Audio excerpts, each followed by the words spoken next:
के एजाज में दोहराना भी तय।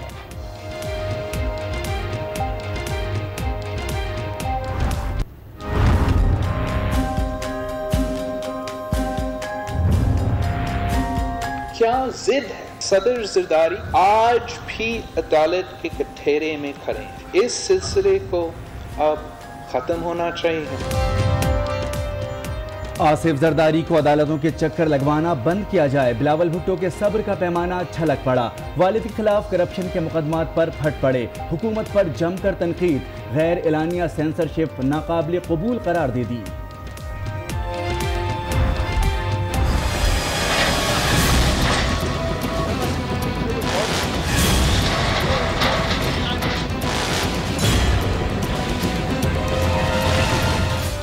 इस्लामाबाद में तजावुज़ात के खिलाफ ऑपरेशन। कच्ची आबादियों को नहीं छेड़ा जाएगा।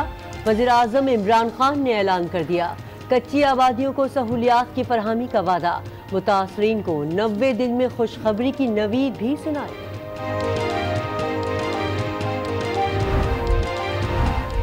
ऑपोजिशन को दमादम मस्त कलंदर के लिए तैयार होना चाहिए। खुर्शीद शाह का फैसला आपका में खुसूसी इंटरव्यू। कहते हैं पीटीआई हुकूमत की एक माह में ही तमाम चीजें अया हो गईं। समझ नहीं आता कि हुकूमत आगे क्या करेगी। एज ए जनरल प्रिंसिपल अगर आप मुझसे पूछे तो ना किसी को कुफर के फतवे देने चाहिए, ना गद्दारी के फतवे देने चाहिए। ये बात बिल्कुल सही है। किसी पर कुफर और गद्दारी के फतवे नहीं लगने चाहिए। वज़ीर इत्तला फवाद चौधरी का नवाज शरीफ और खाकान अब्बासी पर गद्दारी के मुकदमात के सवाल पर जवाब। वज़ीर इत्तला का मुकम्मल इंटरव्यू रात 10 बजे प्रोग्राम स्पॉटलाइट में नशर किया जाएगा।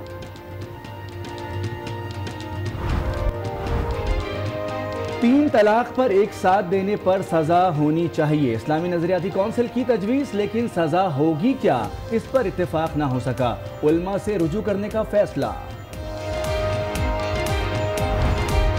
पिछली हुकूमत की 4 साल तक तो फॉरेन मिनिस्टर ही नहीं था। फॉरेन पॉलिसी की तो बाद में बात होती है। जो कारकर्दगी खारजा पॉलिसी के महाज पे मौजूदा हुकूमत की रही है, सिवाय पाकिस्तान को इफ़्फ़त उठाने की, और पिछले महीने 1.5 महीने में खारजा पॉलिसी के महाज से कुछ नहीं है। ख्वाजा आसिफ खारजा पॉलिसी से नाराज। शेरी मजारी को नून लीग की नाराजगी पर एतराज। सियासत के पुराने हरीफ फिर आमने सामने। दोनों की तकरीरों ने अवाम में तूफान मचा दिया। नए संगठन की बात की है। चुप रहे आप, चुप रहे, चुप रहे। अपनी बारी में बोले, अपनी बारी में बोले। सिंध असेंबली में रिवायती हंगामा आराई। परवीन बशीर के तंजिया जुमले पर अपोजिशन अरकान फट पड़े। शोर शराबा। नुसरत सहर अब्बासी भी मैदान में आ गईं। बच्चों के अगवा के मामले पर कंवर नवीद को बोलने की इजाजत ना मिली तो अपोजिशन ने वॉकआउट कर दिया। अपोजिशन लीडर ने मीडिया के आगे सारी भड़ास निकाल दी।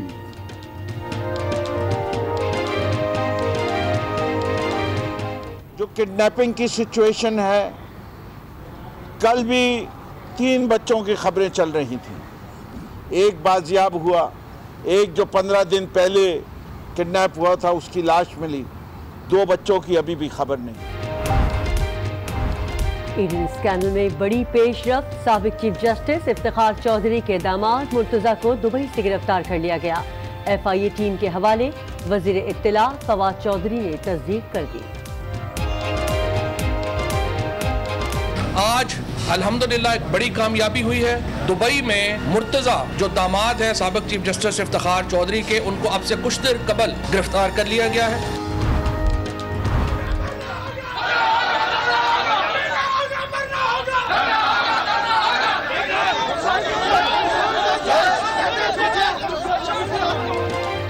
रेडियो पाकिस्तान के मुलाजमीन का एहतजाज रंग ले आया। हुकूमत ने सुन ली। रेडियो पाकिस्तान की इमारत लीज पर देने का फैसला वापस। वजीर मुमलिकत बराए पार्लिमानी उमूर अली मोहम्मद खान ने ऐलान कर दिया। ना किसी को नौकरी से निकाला जा रहा है, पहली बात। दूसरी बात यह है, ना ही खुदा न खास्ता रेडियो पाकिस्तान को बेचा जा रहा है या प्राइवेटाइज किया जा रहा है। ये आप अपने ज़हन में रखिए। तहकीकात शुरू कर दी।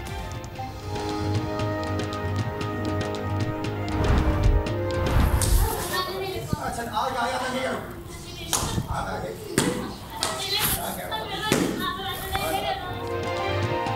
मार नहीं प्यार, चकवाल के स्कूल मास्टर ने हुकूमती कौल की धज्जियां उड़ा दी। चौथी जमात के बच्चे को डंडे से बुरी तरह पीट डाला।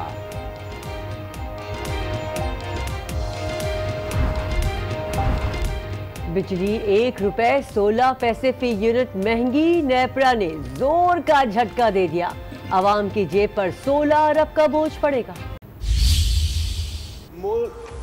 एक सिलेक्टेड गवर्नमेंट के हवाले किया जा चुका है। संसद जमहूरियत मुसल्लत कर दी गई है। डिक्टेटर्स के दौर में अदालतों के जरिए जमहूरियत को कंट्रोल करने की कोशिश की जाती थी। बीबी शहीद कहती थी कि मुल्क में कंट्रोल्ड जमहूरियत को नाफिज करने की कोशिश की जा रही है। कहीं नया पाकिस्तान में भी वही कंट्रोल जमहूरियत तो नहीं। गैर जमहूरी दौर में अदालतों को सियासी जमातों के खिलाफ इस्तेमाल किया गया। अब तो इज़ाहिर राय पर भी पाबंदियां लगाई जा रही है। इंटरव्यूज छपने पर ट्रीजन के तहत कार्रवाई की जा रही है। हुकूमती कैंप से आवाजें आ रही हैं कि इस तरमीम को खत्म किया जाएगा। ये जमहूरियत पर हमला है, वफाक पर हमला है। हम किसी के तसव्वुर से भी ज्यादा मजबूत है और गैर जमहूरी कुव्वतों का डट कर मुकाबला करेंगे। सदर ज़रदारी आज भी अदालत के कठेरे में खड़े हैं। इस सिलसिले को अब खत्म होना चाहिए। कौमी असम्बली के इजलास में आज हुकूमत और अपोजिशन के दरमियान खूब लफ्जी गोलाबारी हुई।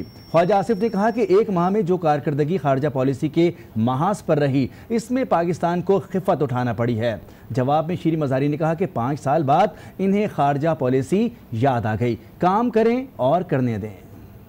जो कारकर्दगी खारजा पॉलिसी के महाज पे मौजूदा हुकूमत की रही है कि सवाए पाकिस्तान को खिफत उठाने की और पिछले महीने 1.5 महीने में खारजा पॉलिसी के महाज पे कुछ नहीं मिला। शुक्र अदा करना चाहिए कि कम से कम फॉरेन पॉलिसी अब बन रही है। पिछली हुकूमत की 4 साल तक तो फॉरेन मिनिस्टर ही नहीं था।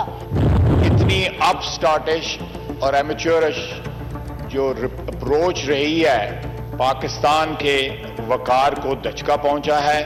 फॉरेन पॉलिसी पे कोई डिस्कशन नहीं होती थी हॉल में। जब कभी कभी रेजोल्यूशंस आती थी, पास होती थी और कुछ अरसे बाद हुकूमत उनको रद्दी की टोकरी में फेंक देती थी। हमारे ताल्लुकात जो हैं, जो कई सालों से बिगड़ते चले आ रहे हैं हिंदुस्तान के साथ, उसमें हमें एक्सट्रीम एम्बैरेसमेंट हुई है। ऑपोजिशन में बैठते ही ख्वाजा आसिफ साहब को याद आ गया कि फॉरेन पॉलिसी असेंबली में होनी चाहिए। वफाकी वज़ीर इत्तला फवाद चौधरी का कहना है कि एहतिसाब के अमल में हम आगे बढ़ रहे हैं। ईडन स्कैंडल में मुलविस मुल्ज़िम मुर्तज़ा को गिरफ्तार कर लिया गया। मुर्तज़ा साबिक़ चीफ जस्टिस इफ्तिखार चौधरी के दामाद हैं, जिन्हें FIA ने दुबई से गिरफ्तार किया था। वफाकी वज़ीर इत्तला फवाद चौधरी ने कहा है कि एहतिसाब के अमल में अब हम आगे बढ़ रहे हैं। ईडन स्कैंडल में मुलविस मुल्ज़िम मुर्तज़ा को गिरफ्तार कर लिया गया है। मुर्तज़ा साबिक़ चीफ जस्टिस इफ्तिखार मोहम्मद चौधरी के दामाद हैं, जिन्हें FIA ने दुबई से गिरफ्तार किया। वफाकी वज़ीर इत्तला फवाद चौधरी का कहना है कि एहतिसाब के अमल में हम आगे बढ़ रहे हैं और ईडन स्कैंडल में मुलविस मुल्ज़िम मुर्तज़ा को गिरफ्तार कर लिया गया है।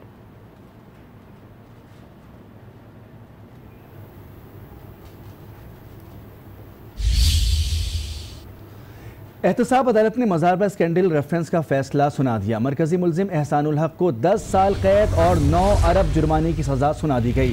रेफरेंस में नामजद मजीद 7 मुल्जिमान को भी कैद और जुर्माने की सज़ाएं सुनाई गईं।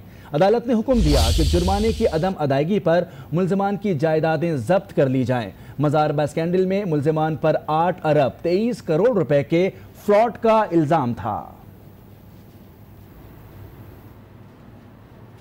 लाहौर हाई कोर्ट ने मॉडल टाउन केस में नवाज शरीफ, शहबाज शरीफ और अहम रहनुमाओं के नाम शामिल करने की दरख्वास्त मुस्तरद कर दी, जिस पर अवामी तहरीक के सरबराह डॉक्टर ताहिरुल कादरी ने सुप्रीम कोर्ट से रुजू करने का ऐलान किया है।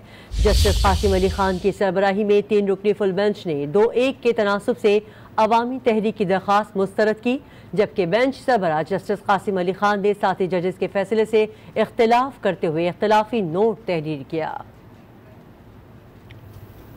वज़ीर-ए-आज़म इमरान खान अहल होंगे या ना अहल, सुप्रीम कोर्ट में अहलियत के खिलाफ हनीफ अब्बासी की नजरसानी दरखास्त की समाअत कल होगी। 6 सफ़हात पर मुश्तमिल दरखास्त में काजी फाइज ईसा की 7 नुकाती तजावीज़ का जिक्र करते हुए फुल बेंच बनाने की इस्तदा की गई है। दरखास्त गुजार का कहना है कि आइन के आर्टिकल 62(1)F और अवामी नुमाइंदगी एक्ट 99(1)F में वाज़े तज़ाद पाया जाता है और इसके तहत इमरान खान रुकने कौमी असेंबली बनने के अहल नहीं हैं। अहम खबर दे, रेडियो पाकिस्तान के मुलाजिमीन का एहतजाज रंग ले आया। हुकूमत ने रेडियो पाकिस्तान के हेडक्वार्टर्स को लीज पर देने का फैसला वापस ले लिया। वज़ीर मुमलिकत बराए पार्लिमानी अमूर अली मोहम्मद खान कहते हैं किसी रेडियो मुलाजिम को बरतरफ भी नहीं किया जाएगा।